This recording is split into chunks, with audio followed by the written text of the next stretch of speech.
Good morning, maayong buntag mga kamisyon. Quick message lang na ko'y hatag ni mga bersikulo diri sa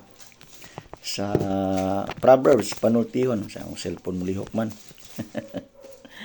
Sa Proverbs 8 verse 35 ngadto sa verse 36.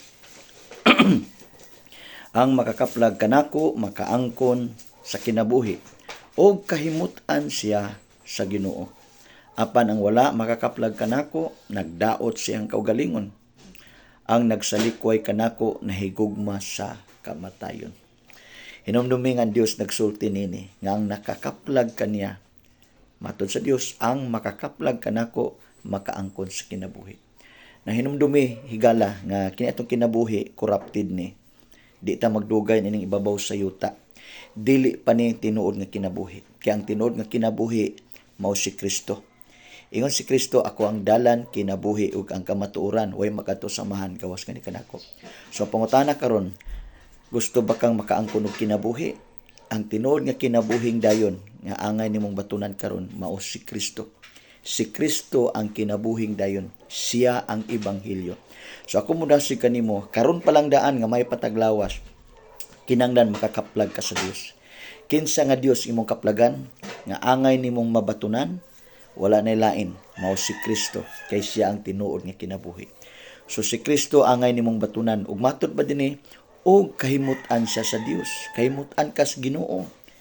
Unsaon nga ikaw mahimong kahimut-an sa Ginoo? Siya diyang makakaplag ka ni Jesus. Sa Jesus ang dalan, hinumdumi na di gid ta kaadtong langit kung dili si Kristo nimo mabatunan sa imong kinabuhi. Matud diri sa last nga verse, apan ang wala makakaplag kanako nagdaot siyang kaugalingon. Hallelujah. Ang nagsalikway kanako nahigugmas kamatayon.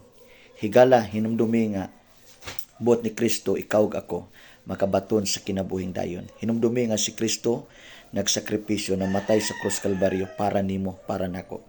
Si Kristo namatay para sa tong sala. Kitang tanan nakakasala man ta sa Dios, makasala man ta sa mata sa Dios. Apan ang sekreto ngaron kita makabato niya kinabuhi, duol ta sa Dios, mga tagpasaylo.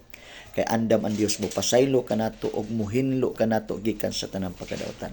Maginulsol ta sa tumakapakyasan.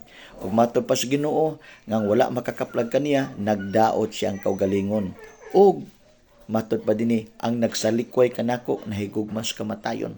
Mura ka nagkalot sa kaugalingon nimong lubnganan kung wa nimo nabatunan si Kristo. Kung si Kristo wa pa nimo naangkon sa imong kinabuhi nga imong Ginoo manluluwas. So karon pa lang daan angkon na si Kristo nga imong Ginoo manluluwas. Dalay ko ng Dios ug maayong adlaw.